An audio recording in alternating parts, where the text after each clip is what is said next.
את הסרטון הזה אני שולח לכם מתוך דירת מסתור שבה אני נמצא מחשש לחיי, אחרי שמאות אנשי ימין צרו על הבית שלי וניסו לפגוע בי ובילדיי. הודעות של איומים קשים לא מפסיקות לזרום עד רגע זה. כן, אני מפחד, אבל אני לא נשבר. קוראים לי ישראל פריי, אני עיתונאי.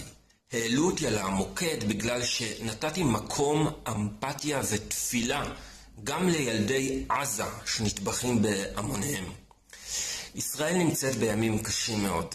המראות מהמתקפה בדרום הופכות את הבטן. האבדות קשות, ישראל בטראומה. אבל מהר מאוד הטראומה והרגשות האלה חצו את הקווים ומוציאות מאיתנו הישראלים את מה שנזרע פה לאורך שנים והתעצם בממשלת הכהניזם הקיצונית שעלתה לשלטון.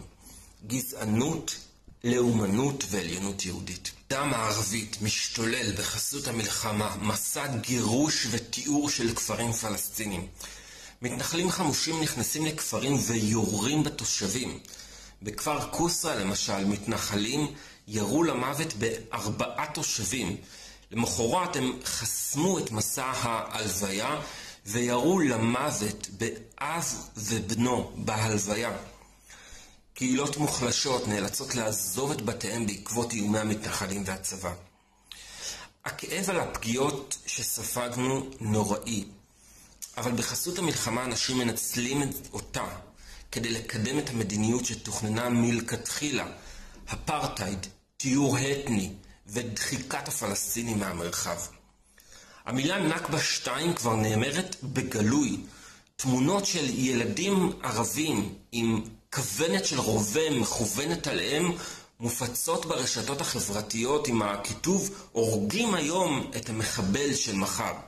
ומעל הכל, ההרג ההמוני בעזה של אלפים רבים בלתי מעורבים ובהם כמעט 1,000 ילדים הופך להיות קונצנזוס.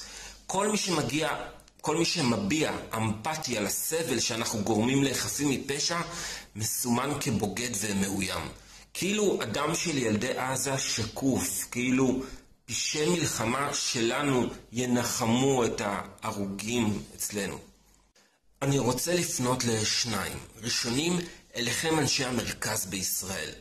לפני המלחמה הייתה פה מחאה דמוקרטית מרגשת ומרשימה.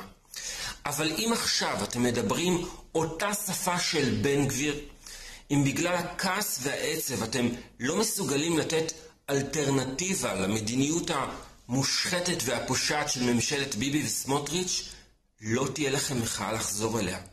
כי זו לא דמוקרטיה. בבקשה חשבו מסלול מחדש, ובעיקר תשמיעו קול מוסרי נגד מלחמה חסרת תועלת, נגד הפצצת אוכלוסייה.